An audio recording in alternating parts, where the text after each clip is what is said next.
Hello and welcome to Open Source Workplace interview series. I'm here doing a quick interview with Jon Schultz. We've just set the timer for 10 minutes, so no rush. Jon, who are you? Quickly, let's get through it so Well, people know who my, you my are. name's Jon Schultz. Welcome and hello, everyone. I live in New Jersey. I have a real estate company based in New Jersey. We own office, industrial, commercial, retail facilities throughout the state and the tri-state area. I'm also very involved in early stage technology, involved in several companies, real estate tech, consumer tech. So we've been trying to sort of integrate real estate and technology for the past 8, 9 years. And, it's all pretty much converged in a good place now. And I think now, we're going to even have to make it converge even more. For sure, for sure. Yeah. So obviously, we're doing this interview. It's April 2nd. I'm just trying to put a date stamp on this so we know that, things change daily and we're just conscious of that. And that's why we want to do these short form interviews. So, I mean, obviously, what you're going through, what sort of risks are you trying to manage, given how everything has just changed over the last month? Well, real estate's a lagging business, right? You got Wall Street and other industries that are more real time.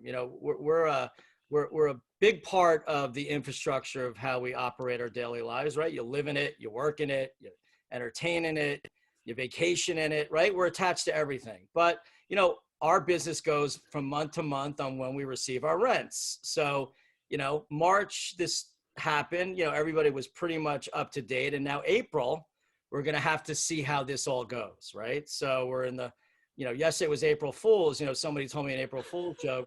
A friend of mine that's actually a tenant in my building said, John, I can't pay your rent. And then he, thank God, said April Fool's, right? So, Oh my word, but that's I don't know if unfair. April Fool's is going to apply to everyone else. So listen, we're monitoring it. And I just think in any business that you're in, any industry that you're in, it's all about what are the rules that you're playing by and how prepared are you to play, right?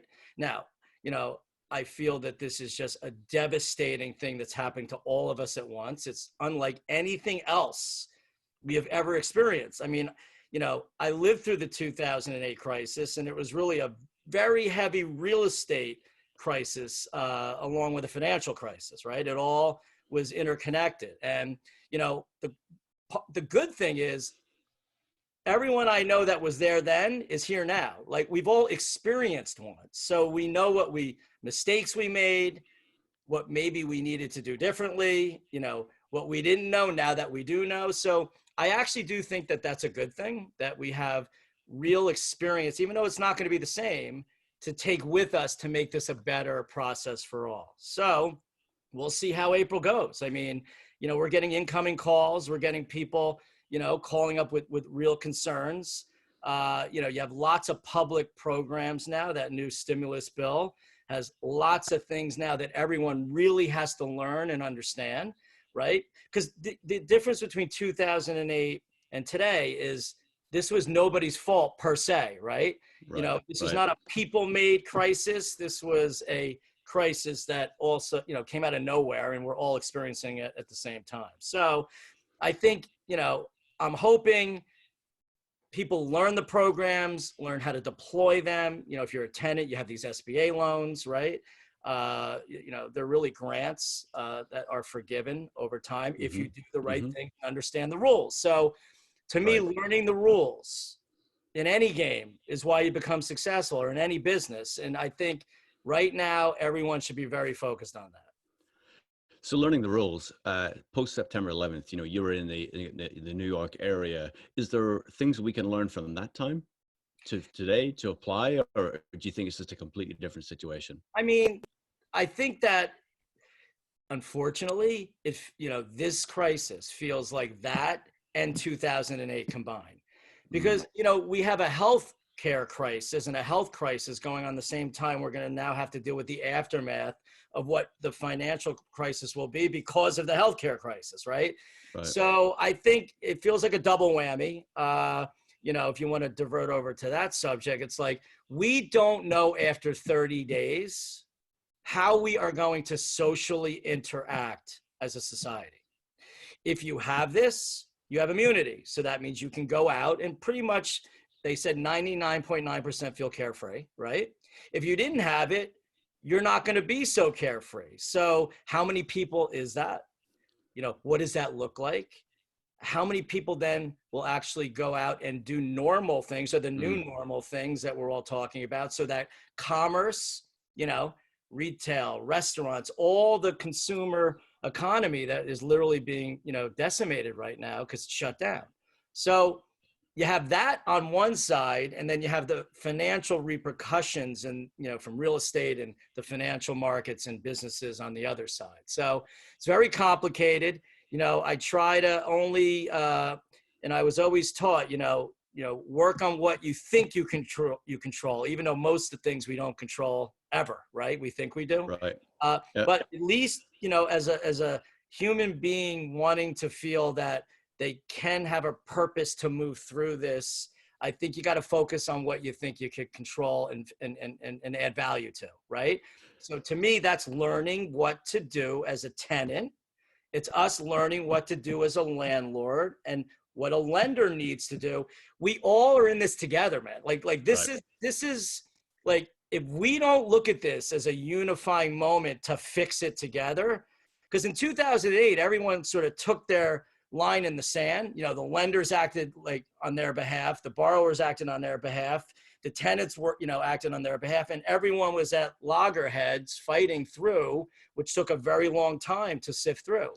I'm hoping the mindset, which is really how you handle anything in life, will be more, how are we all working together to make sure we all get through this and there is a economy on the other side of this thing, right? So I think that's paramount. I mean, like paramount. And we're finding everyone trying to do that right now. Everyone's open, but transparency and trust is going to be the two T's that matter during this entire process, because, you gotta be real and give the right information so that people really can give and make concessions or help you. Like Jerry Maguire, help me help you.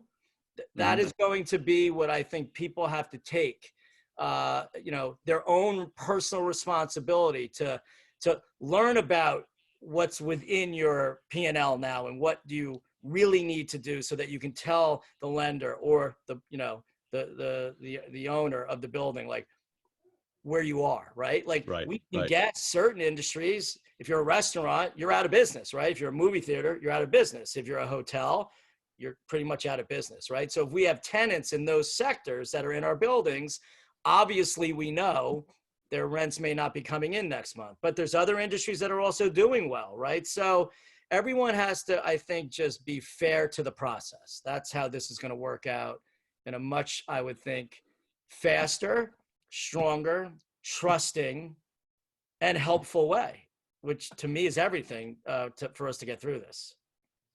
Great. Look, I'm going to finish it there because honestly, you covered so much. And I want to appreciate your time, and obviously, we'll link to Jon has a blog. We'll link to your blog. I just ask everyone to subscribe to the channel, share this, and we're going to try and keep this as a series so that we constantly get Jon's input, given the exposure from a landlord's perspective. And yeah, Jon, thank you. I appreciate your time. My pleasure, and I hope everyone out there is safe and sound, and we'll all get through this together. I'm sure of it.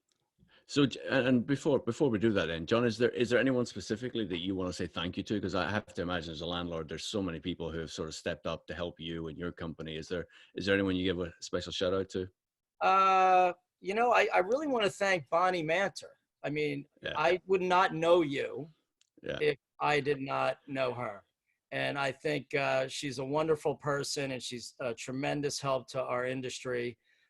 So I really would like to say thank you to her. That's why we're speaking right now, and that's why maybe we're helping some people, right? That's right. That's right. She is absolutely the reason. And anyone who doesn't know her, you got to know her. She is just phenomenal lady, full of energy. Yep. She's terrific. She is. All right, Jon, thank you, man. I appreciate it. And thanks for your time. Thank you.